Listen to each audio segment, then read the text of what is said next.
I just don't have any luck, do I? A while back,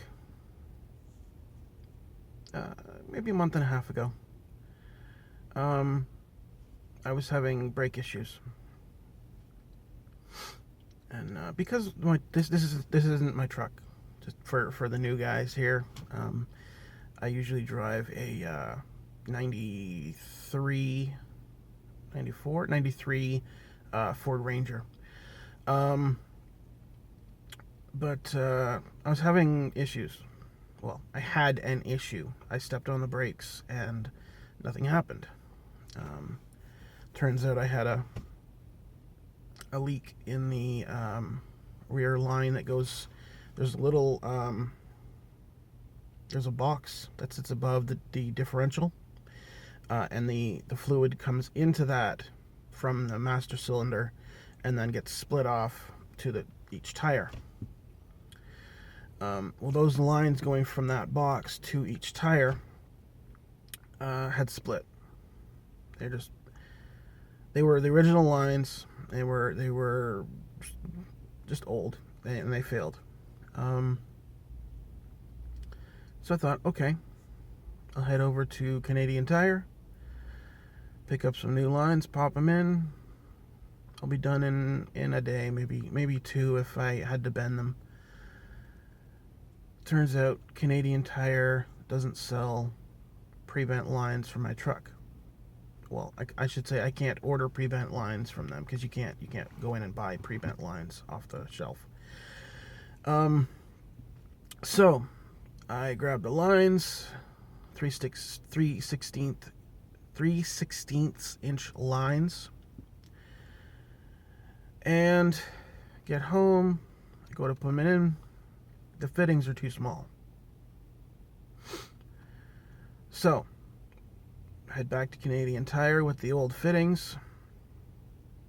Turns out the fittings from the 1/4 inch line are the right ones. So I debated on whether I was just going to grab a 1/4 inch line or if I should use the 3/16 inch line.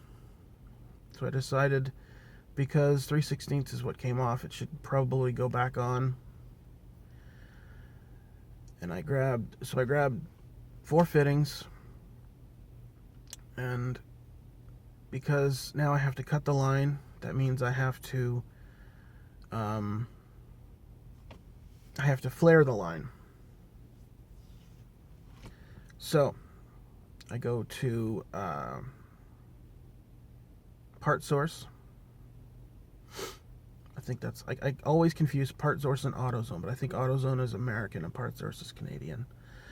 I talked to the guy at Canadian Tire to see if they would lend me a flaring tool, and they don't do that anymore. So I went to Part Source. He told me to go to Part Source. They're the same company. It's just a division. But they only had metric flaring tools. So I grabbed the metric flaring tool. I should say they only had metric flaring tools to rent. So I grabbed that. Did my best with it. I got pretty nice flares actually out of it. I had to be a little creative with how I made it work, but it did work. So I put them in. I had to go back underneath and tighten one a little bit extra because it was leaking just the slightest little bit. After I drove around the block, I could see the tiniest little bit of moisture between the flare nut and the tubing. So I tightened it another 1/8 of a turn or so, and I think it's fine now.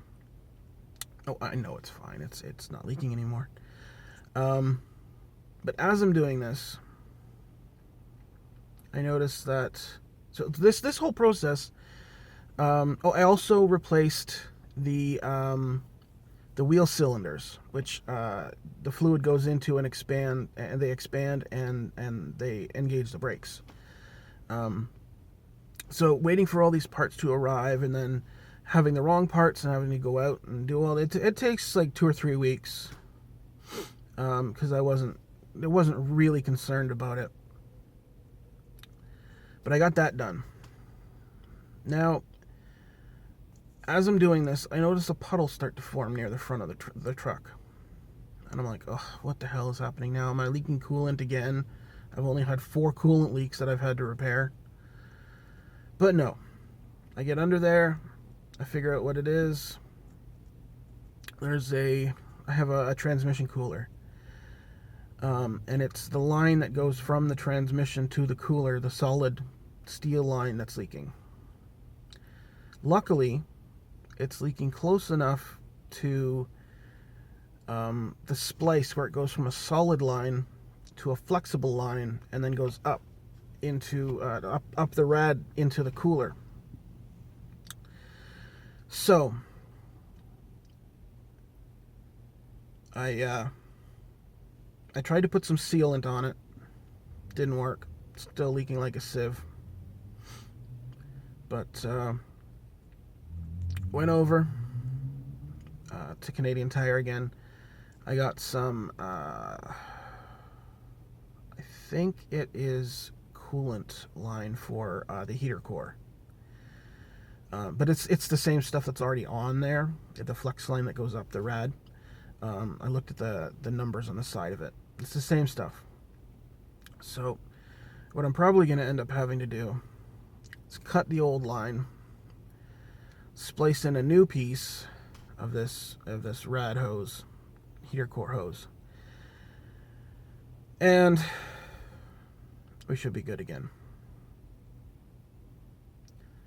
But I just can't catch a break.